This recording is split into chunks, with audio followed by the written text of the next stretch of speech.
لا إله إلا الله لا إله إلا الله لا إله إلا الله لا إله إلا الله لا إله إلا الله لا إله إلا الله لا إله إلا الله لا إله إلا الله لا إله إلا الله لا إله إلا الله لا إله إلا الله لا إله إلا الله لا إله إلا الله لا إله إلا الله لا إله إلا الله لا إله إلا الله لا إله إلا الله لا إله إلا الله. Before I invite Brother Imran to speak on the topic, who is Allah, I shall give you a brief introduction of IREF, Islamic Research and Educational Foundation. Alhamdulillah, the Islamic Research and Educational Foundation was established in Hyderabad, India as a non-profit, altruistic, religious and educational foundation since February 1998 Christian era, registered by Government of Andhra Pradesh, India. The purpose of IREF is to disseminate Islam to non-Muslims and Muslims and wrongly practicing Muslims in the light of glorious Quran and authentic teachings of the last and final prophet of Allah, Muhammad sallallahu alaihi wasallam, and as was understood by Sahaba Ikram radiyallahu ta'ala anhum ajma'in. I shall now introduce Brother Imran to all of you. Founder President IREF is Brother Imran, as he is popularly known as his real name Mujtaba Hussain Siddiqui. He is a born Muslim of Hyderabad, India, and is 38 years old. Brother Imran, while working in an American firm in Riyadh, Saudi Arabia, happened to meet the Sheikh Ahmad Deedat rahimahullah while the latter was admitted in a hospital for lock-in syndrome in Riyadh, Kingdom of Saudi Arabia. Regular visits to the hospital for about 9 months motivated Brother Imran to leave his handsome paid job for good and return to his homeland, it is India, and start serving the mankind by serving Islam through Islamic Dawah. Brother Imran has hitherto given more than 500 public talks, including public debates, dialogues, symposia, seminars, etc. with learned men and scholars of other religion. He has extensively travelled for Islamic Dawah to the United States of America, Australia, Malaysia, Bangkok, Saudi Arabia, UAE, Qatar, Kuwait, etc. I shall now get you acquainted to the weekly activities at the IREF. On Sundays at IREF, for Muslims and non-Muslims, brothers and sisters, Brother Imran delivers talks on various subjects which are followed by open question and answer session. You can pose any question on any religion and inshallah you can be assured of receiving convincing and evidence-backed answers. We also have various brothers speaking on the topics of Islam and comparative religion. On Saturdays at IREF Sisters section, for Muslim, non-Muslim sisters only, Sister Abdul Mateen delivers talks followed by open question and answer session. Alhamdulillah, on 27th August, which happened to be 27th Ramadan, the past Ramadan, popularly known as Shab Qadr, Brother Imran delivered a major Urdu talk, followed by the question and answer session at Gandhi Bhavan on the topic Aakhir Kaun Hai Allah, Jawab Seekhne Aao.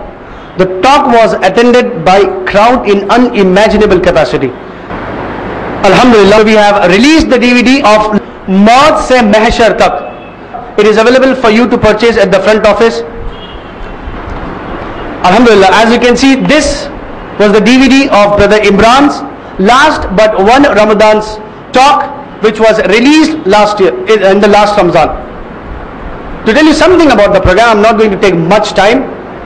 It was raining so heavily, but people took chains to cover their heads and still listen to the talk. MashaAllah, I would recommend you strongly to purchase the DVD as you are leaving.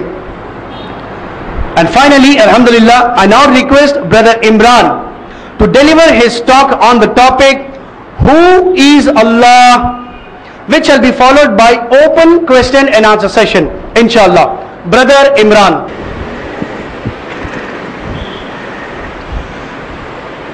Alhamdulillahi Rabbil Alameen. Wa salatu wa salamu ala Rasulihil Kareem. Wa ala alihi wa ashabihi ajma'een. A'udhu billahi minash shaitanir rajeem. Bismillahir rahmanir rahim. Qul huwallahu ahad. Allahu samad. Lam yalid wa lam yulad. wa lam yakun lahu kufuwan ahad. Rabbish rahli sadri wa yassir li amri wahlul 'uqdatam min lisani yafqahu qawli. Amma ba'd. Respected Master of Conduct, Brother Abdur Rahim, and all my dear brothers and the sisters, I welcome all of you with Islamic greetings. Assalamu alaikum wa rahmatullahi wa barakatuhu. The subject of this afternoon's brief talk is on the subject, who is Allah? An answer to whether He is the God of the mankind. The moment the name Allah is uttered, the moment anyone hears the name Allah, a majority of the people, whether Muslims or the non-Muslims, generally they think that Allah is the name of the God of the Muslims. The non-Muslims, they think that Allah is the God of the Arabs and those who say they are Muslims. Many people think that the God to create the universe is not Allah. The non-Muslims, they have a different concept to believe in a supreme force that they may refer as the creator of the universe. But as a Muslim, it's our belief, it's our faith that Allah subhanahu wa ta'ala alone is the only one God responsible to create the entire universe, and everything in the universe is working according to the plans of Allah subhanahu wa ta'ala alone. But unfortunately, a lot of Muslims themselves do not take the interest in trying to know and learn about who Allah is. Who is Allah? This is a question that may be very generally answered in the general terms as Allah is the God, or Allah is the only one God, or Allah is the creator. Allah, He created us. It can be a general answer to the question. But how is Allah? Why did He create us? What does Allah require from the mankind? What is it that Allah subhanahu wa ta'ala Himself speaks to the mankind about how He is? Why did Allah send the messengers? What was Allah's purpose to send these messengers? So for this, we need to find the answers from the main source of Islam. And the fundamental source of Islam is the glorious Quran. Al-Quran is the main source for the religion of Islam. The Quran is the 100% verbatim word of Allah subhanahu wa ta'ala. It's 100% Allah's kalam. Not a single alphabet or a word in the Quran belongs to anyone except Allah subhanahu wa ta'ala. Not even to Prophet Muhammad sallallahu alaihi wasallam. Not a single alphabet or a word in the Quran is the saying of Muhammad sallallahu alaihi wasallam alone on his own authority. But whatever we have in the Quran is the kalam of Allah. And we all know that unlike many other deities that are worshipped by different human beings on the face of the earth, considering them to be the God, Allah subhanahu wa ta'ala is an unseen God. He is the God who cannot be seen. We do not make a form of Allah. We do not make an image of Allah. We do not make a picture of Allah. We do not draw an art for Allah. We believe that Allah subhanahu wa ta'ala is totally unseen to the human vision. No one can see Allah subhanahu wa ta'ala. And when you speak to a non-Muslim on the general terms and ask him, do you agree that the God who created you is the same God who created me? Without an iota of doubt, without a second thought, the non-Muslim would immediately agree and tell us that yes, I believe the God who created me and you, the God who created everyone, is only one God. But the problem comes when you say, then why don't you believe that God as Allah? Then he says, no, that is not Allah. If you ask him, who is that?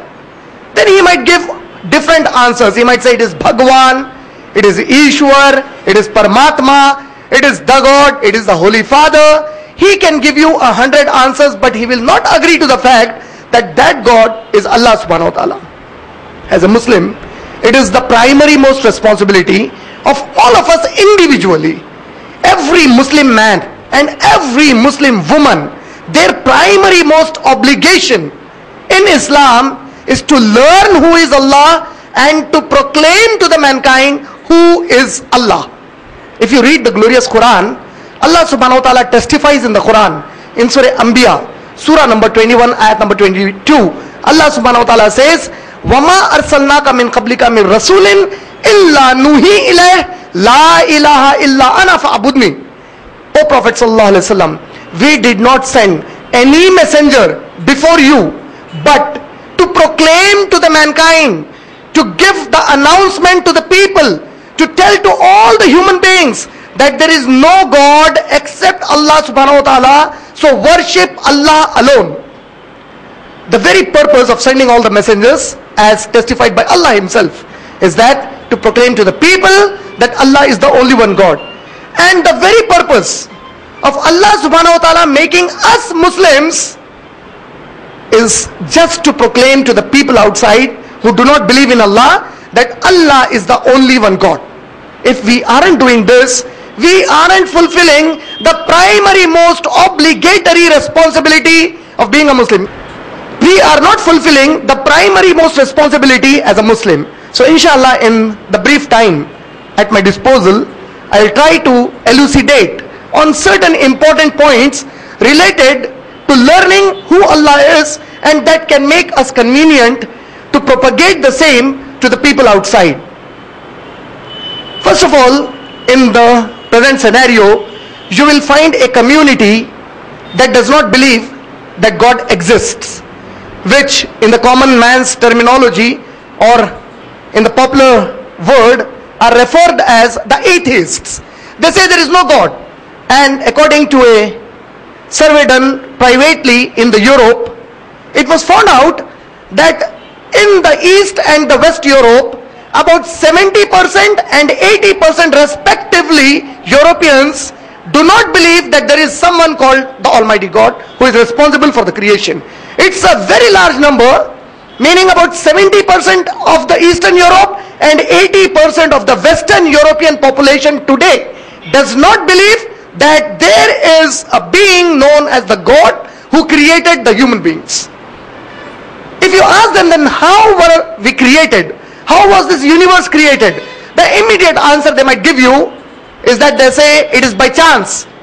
It happened by chance. If you ask them how by chance, how were the human beings created? So they say, you see, evolution happened. What is evolution? So they say we were monkeys, apes, and from apes and monkeys we became human beings. But these people, they are proud to boast that they are atheists, not believing in the God, with the belief that they are the people who believe in science and technology, because every time there is a standard of time. The standard of time at the time of Musa alayhi salam was sorcery, magic. Magic was the standard of time of Musa alayhi salam. Therefore you find when Musa alayhi salam was sent to Fir'aun, the very first thing that Fir'aun did to counter Musa alayhi salam, he said, I will gather all my magicians in my palace. I will gather the top magicians of my place, and I will, through these magicians, disprove Musa to be the messenger of Allah subhanahu wa ta'ala, and disprove that Allah is the God. So the standard of time at the time of Musa alayhi salam was magic and sorcery. And Allah subhanahu wa ta'ala too picked up a similar standard of time. Allah subhanahu wa ta'ala made Musa alayhi salam throw his asa, throw his stick that he was carrying, and that stick suddenly changed into a real snake, into a real anaconda of the time.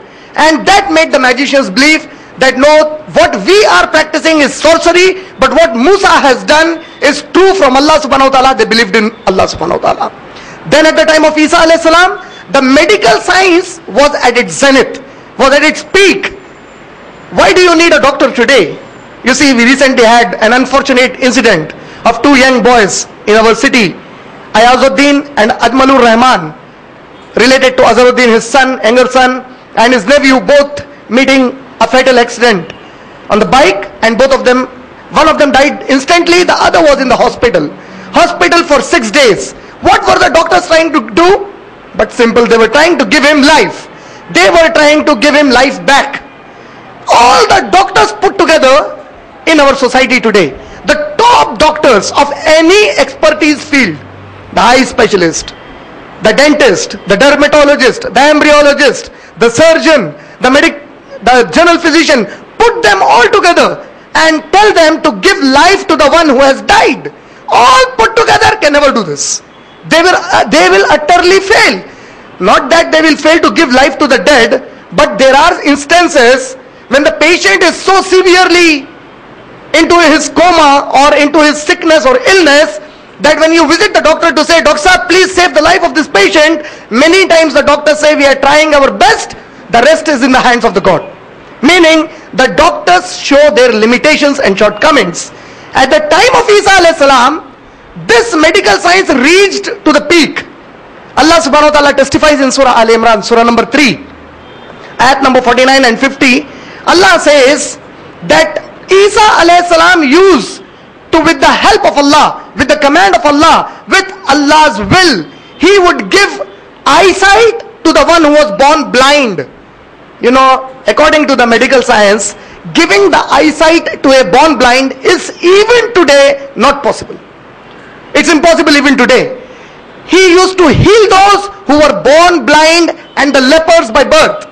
At that time it was a great thing. Not only he did that, he used to say to the dead body in the grave, Hum bi-iznillah, stand up by the will of Allah, and the dead from the grave would stand up immediately.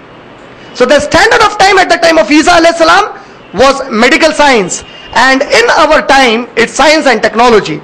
So if you meet a person who is an atheist, who does not believe in the Almighty God, who does not believe in Allah, he thinks he is rejecting the God because he is too scientific in understanding the things. So he thinks scientifically he is rejecting the Almighty God.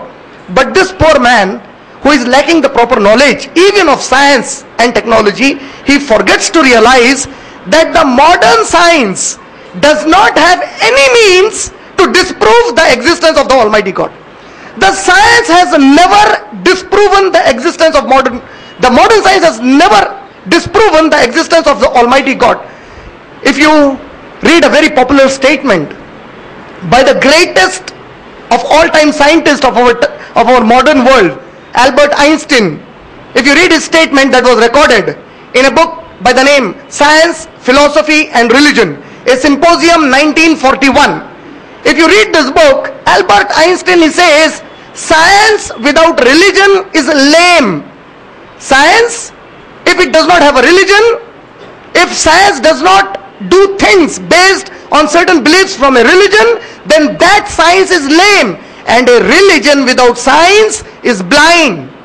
Albert Einstein says science without religion is lame and religion without science is blind. And further, the top scientists, the topmost scientists of the world, they believed in religion and God. This statement of Einstein itself is an evidence that he was a believer in the Almighty God. Then, if you analyze other scientists like Copernicus, Edison, Newton, Aristotle, the great philosophers, Aristotle, Plato, all of them, they believed in the Almighty God. The modern society that generally rejects the Almighty God is based on the popular evolution theory. What is the evolution theory?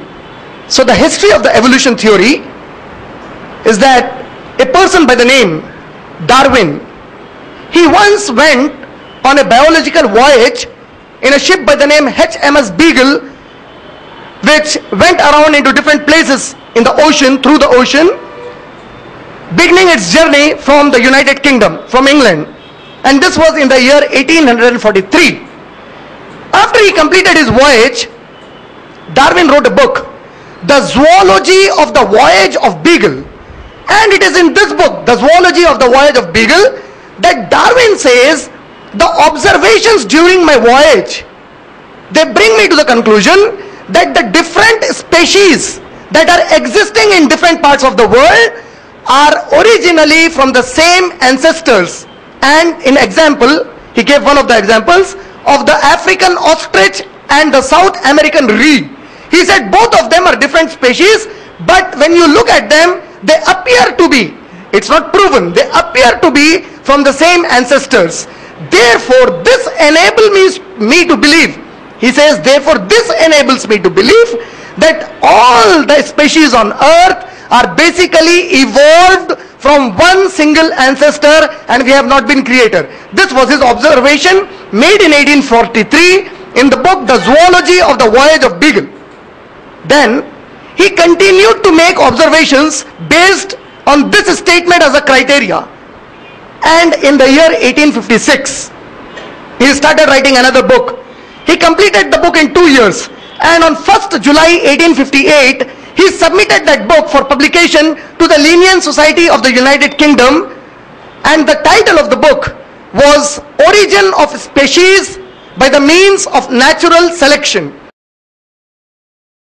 This was the book that he wrote and published this book through Linnean Society in the year 1859. It is this book that contains the famous chapter known as the Theory of Evolution. It is in this chapter, Theory of Evolution, where Darwin said that though I do not have evidences to back my observations or analysis, but based on what I have observed, on this I think that human beings have been evolved from apes.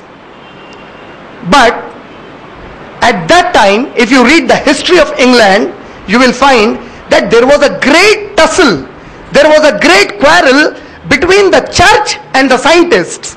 The church system was not allowing the scientists to come up with latest scientific developments, mainly for the reason because most of the scientific facts they contradict with a lot of messages given in the Holy Bible.